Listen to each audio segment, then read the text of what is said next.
All right, hello everyone. Welcome back to the Jacob Teacher YouTube channel. After a long absence, I'm back on YouTube. It's good to be back, and I'm going to start posting here more regularly. As you can see, I have a guest. I'm with my brother, Benny. Before I introduce Benny, let me just apologize about the noise in the background. There's always something happening when we're going live here, it seems. Right now, someone's vacuuming. They decided to start about 5 minutes ago. Perfect timing, I know. So I apologize for the noise. That's what you are hearing in the background, if you can hear anything at all. Anyways, I'm here with my brother, Benny. Benny is visiting from Ottawa. I have some questions that people asked, that people would like you to answer. But before we get into the questions, you've been on the channel before. I was wondering if you could just quickly tell people once again a little bit about yourself. All right, so hello everybody. It's good to be back. As Jacob said, I live in Ottawa, and right now in Ottawa I'm doing my medical residency. So I finished medical school here in Calgary last year, and now I'm doing training in internal medicine. So it's kind of like an internship. I'm just doing my training program there for a few years, and then after that I will be a full doctor. Cool. So, as I said, we have some questions already lined up for Benny. If you have any questions at all that you'd like us to answer, either of us. I see Juan is watching. Hello, Juan. From, what is that, Quito? Quito. All right, so hello, Juan. If you guys have any questions that you'd like us to answer, please feel free to ask. Now's your chance to ask some medical questions in English, if you'd like. Okay, so Benny, first question from Farangiz Murtazayeva. That's a difficult name to pronounce. Could you tell me about a happy childhood memory? A happy childhood memory? Gee, let's think. I remember... Try and turn this way for the camera there. I just remember thinking back when we used to live in Vancouver, we would always take trips as a family to a place called Salt Spring Island. And it was very beautiful there. There was lots of good nature and scenery. And I remember just always having a good time on the water and relaxing and being with the family. That's one thing that comes to mind when I think about a happy memory from childhood. That was always fun. Yeah, I also have a horrifying memory from one of those trips. When I was young, first of all, those trips were also enjoyable for me, but I remember when I was young, we had a dog named Ziggy, and Ziggy was running on the beach over in Salt Spring Island one time, and I remember he cut his paw on a piece of glass, and I can't remember how young I was. Do you remember that? I do remember that. Okay, so we must have been old enough to remember, but that remains a terrifying memory for me. How do you pronounce that, Benny? NADPH? Yeah, what is that? Is that a medical acronym? Yeah, it's more biochemistry. I think that's an enzyme. I haven't seen that for a long time, not since school. Okay, so Aridas, I hope that helps. I don't know anything about what he's talking about, so it's an enzyme, apparently. Enzyme? To be honest, I don't think it's an enzyme. I think it's one of the energy molecules that's important in our metabolism. But I would have to look up the details in a textbook. All right, so Nim is asking, why do you want to be a doctor? Why did you want to be a doctor? Well, I wanted to be a doctor for a very long time. When I was growing up in school, I always had an interest in science and biology. And the more I thought about what I wanted to do, the more I realized that medicine would be the perfect profession because it combines the biology and the science and the interesting parts about school that I liked with actually working with people. And so I think it's an excellent job, and I haven't looked back since. I have a question here from Sarah. I'm excited to know your answer. Question for Benny. Can you tell me your brother's biggest quality, so my best quality and my biggest flaw? From your point of view. Best quality and his biggest flaw. Yeah. Jeez. He's pretty much only made of flaws, if you ask me. Oh yeah, very kind. No, I think his best quality is that he is very honest, and he doesn't beat around the bush. He says things like they are, and he's very open about things, and I think that's very important. Before you continue and tell me what's wrong with me, you used an idiom there, beat around the bush. Could you explain that?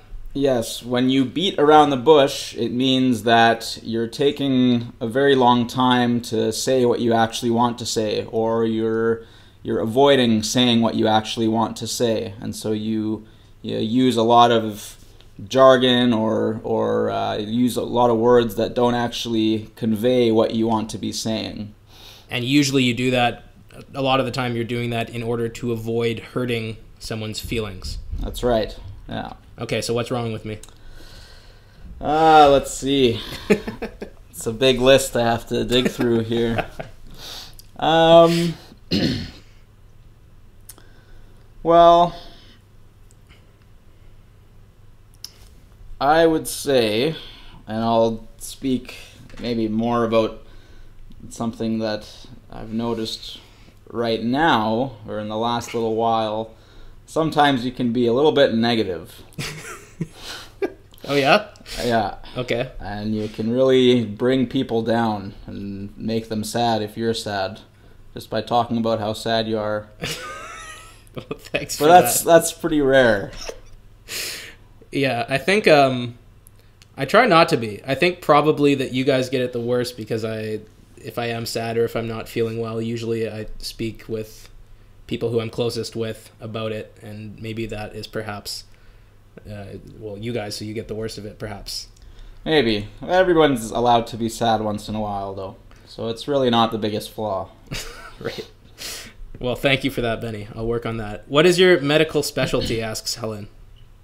So I'm doing my residency in something called internal medicine, which is a lot of different things, really, but if I had to summarize it, internal medicine deals with patients who usually have more than one problem going on. So they might have a problem with their heart, but they also maybe have a problem with their kidneys. It's usually people who are pretty sick with lots of different systems that are sick. So those are the types of people that we see in internal medicine. And I have a question here from Lynn Tian. She's got a bunch of different questions. Is it difficult to go to medical university? Is it necessary to study in the university for many years? Is it similar to the USA? So it is definitely necessary wherever you are in the world. I think that if you want to become a doctor, you do need to study for many years. It's a very long road. And there are certain parts of the journey that are difficult, but I think the type of person that usually wants to become a doctor has already done some form of school for several years before they start training to become a doctor. So they're used to how the schooling system works, and they know their study habits, and they know what works and what doesn't work. And so by the time you start medical school, you've already had some experience, and I think you can handle it by that point. And by the way, if you're just joining us now, this is my brother Benny. We're answering questions about medicine and really about anything at all. So if you do have any questions you'd like to ask, let us know in the live chat. We're keeping an eye on it right now. I see Patricia says that there's nothing wrong with me, so there you go. I have to disagree, Patricia. I have a question from Helena. She says, not all news doctors give to their patients is bad news. So what was good news you gave to a patient of yours which made you feel like a super doctor? So what was the best news, I guess, you had to give to a patient? Well, I think that I can think of a few different examples. So one of the happiest times, I think, for patients, there's one specific scenario, and that's on the labor and delivery ward. So when mothers are giving birth to their children, it's often one of the happiest times, and sometimes things can get a little bit stressful because sometimes there can be emergencies when you're delivering a baby. But I can think of a few times where there was a stressful delivery and things were not really going as planned. And the mother was obviously very concerned and very stressed out and kept asking us questions throughout the process. But just being able to console her and to give her the good news that her child was going to be okay after we finally performed the delivery and checked the baby out and make sure everything was okay, she was very happy about that. There are other times where, sometimes we need to test for diseases like cancer, and we need to send people for tests, and they're very anxious about their results and they always want to know. And so when you're able to tell somebody that the test is negative, that they don't have the disease, they're often very relieved and happy about that. So those are always uplifting experiences. Rita says, internal medicine equals best friend of pharmaceutical industry. That sounds a little cynical to me. Is that what do you think about that? Well, I'm not sure why internal medicine in particular you think is a friend of the pharmaceutical industry. Any physician, no matter what specialty they're in, does have to deal with pharmaceutical industry because, after all, we need to prescribe medicines to our patients. You just have to be very careful when you're dealing with pharmaceutical companies because obviously they are businesses and they have to make money and they have to make a profit. And so you just have to be very careful that when you're dealing with the representatives and when you're using their medications, that you've actually done the research and you know which medications you should be using for which diseases. So it's a necessary part of medicine that we deal with the pharmaceutical industry. But I think as long as we're aware of how we act around them, then everything usually is okay. So GoFY says, Jacob, you're having a secret smile because you're with your brother. It reveals the love and link between you. We don't see this smile in other videos. Yeah, well, you know what? It's kind of hard to, I think not only with him, but when I'm with other people, when I'm speaking with other people in video, it's easier for me to smile because I'm actually interacting with someone. When I'm speaking just to my computer, sometimes it's hard to smile. It's not something I really try to do. Maybe I should try to smile more in my other videos, but it kind of just comes out in videos like these or in videos where I'm talking to someone else. Grace asks, anything, who is handsome? And I think the answer is obvious there. I think she's asking who is more handsome. Maybe we should have a vote if everyone wants to type their answer. Yeah, and okay, Benny's taking control here. Just remember that I'm in charge of who's subscribed to this channel ultimately, so answer with care, folks, if you choose to. Let's see. I've got a question for you, actually. So Helena before was asking about the best news that you've given to patients. We tried to do a podcast actually a few weeks ago now, maybe a month ago, but I had to get rid of it because the audio was terrible. It didn't work out. But during the podcast, we were talking about giving bad news to patients, which is obviously a big part of your job, something that's probably not pleasant, but something that you have to do. How do you give that news to people? How do you tell someone maybe that they don't have too long to live? Well, I think the most important thing when you're entering a conversation like that is that you make sure you're in the right environment and that you've set up the environment so that you're able to deliver the news in the smoothest way possible. So, for example, I think that it would be a very bad idea to just mention it to a patient in, for example, a busy hallway in a hospital where there's lots going on. I think you need to set the stage properly and make sure that you're in a quiet place, that you're in a place where you're both going to be able to talk to each other, or if other family is involved, that you find a room where you can have a big family meeting. So I think that's the first step and the most important one. And then after that, as I said before, last time we talked, one thing that I think is very helpful and useful when you start the conversation and before you tell them the bad news is to ask them what they know about their condition or what they know about the topic that you're going to be discussing. Because sometimes you can be surprised by how little they actually know about what's been going on and why all these tests are happening. And so it's just important to make sure that both people are on the same page before you actually deliver the news. That usually makes things easier. So if you hear your doctor asking you what you know about your condition, then beware, right? Well, not always. Sometimes it's good news too. If I ever hear my doctor asking me that after this conversation, I'm going to think the worst automatically. So we have people playing it safe and saying we're both handsome. Thank you, everyone, for that. Here we go. Mr. Jacob is more handsome. I am always with my teacher, says Hope. Hope you get an A+. Great job. Hope that's an F minus. F-. I don't think that exists. Let's see. So Aridas, I think, is in medicine. He's asking some... Let's go to Helen's question first. Helen says, it should be difficult to see sick people every day. How do you deal with this? This is a great question. How do you be around sick people all day and deal with that? Well, yeah, it's a very good question, and it can certainly be stressful sometimes. One thing that I think most doctors have to do at some point, whether or not they're trained to do it or whether they're even aware that they're doing it, is something called compartmentalizing, which means that while you're at work and while you're seeing all these sick people and dealing with difficult cases, that's what you're focused on. And you spend all day doing that, and you compartmentalize it. You put it in its own compartment. That's the sick people part and the medicine part. But then when you leave, you still have your own personal life. You have friends and families and girlfriends, boyfriends, whoever else is in your life. You have your hobbies. You have things that you like to do outside of medicine.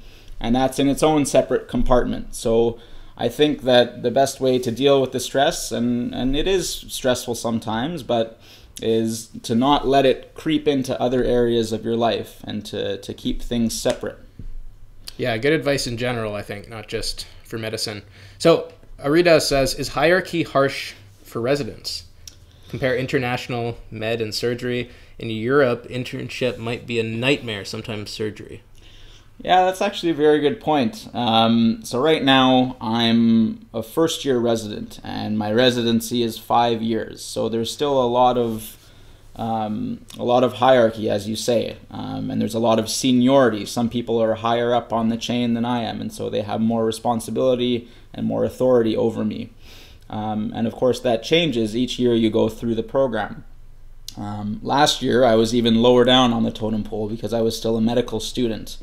And so sometimes that can be difficult because you feel like in some circumstances you just don't have much power or you don't have much sway. You can't make too many decisions.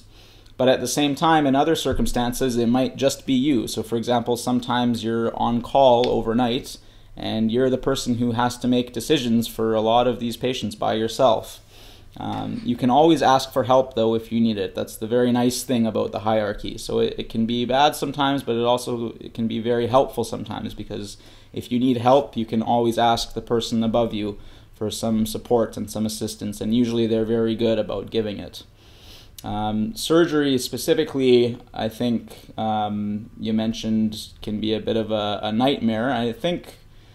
I think in a lot of cases you are right. I mean, surgeons have very difficult hours. They have to wake up very early in the morning before starting their operations, and usually they stay late.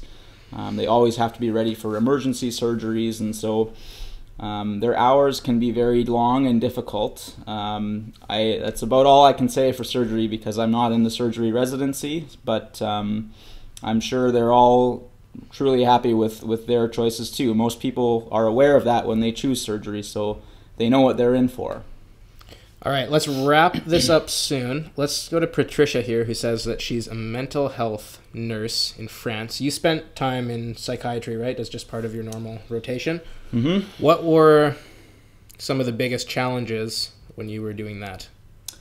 Well, I'm sure, Patricia, you've seen lots of this, but I think one of the most challenging things about working in mental health is sometimes communication with patients can be very difficult. And a lot of the time that's just a product of their condition, their mental illness. Sometimes it makes it very difficult for them to communicate with you and for you to communicate with them. Sometimes they may not fully understand why you're there or what you're trying to do for them. And sometimes they can become aggressive or very withdrawn and not want to say anything. So I think that's probably the most difficult part, at least when I rotated through mental health, that I noticed. But again, I think if you just have an awareness of that and you work around it, and psychiatrists and mental health nurses are actually, I found, very good at doing that. It can be a very good feeling when you finally are able to get through to them. So it can be very rewarding too. Yeah. All right. Well, we should wrap this up, everyone. If there are no more questions, we're going to meet our other side of the family, our cousins and our aunts and uncles, for lunch or dinner, I guess. What is it? Early dinner?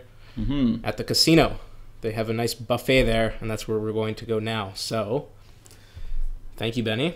Thank you. Thank you, everyone. You have anything else you'd like to say? Some closing advice? How can people be healthy in 2018? Well, I actually was just listening to a podcast yesterday from somebody who I think summarized it very well. He said, move more, eat less, and when you do eat real food, not processed food. So that's my advice. Move more, eat less, and eat real food. That's right. That seems so simple.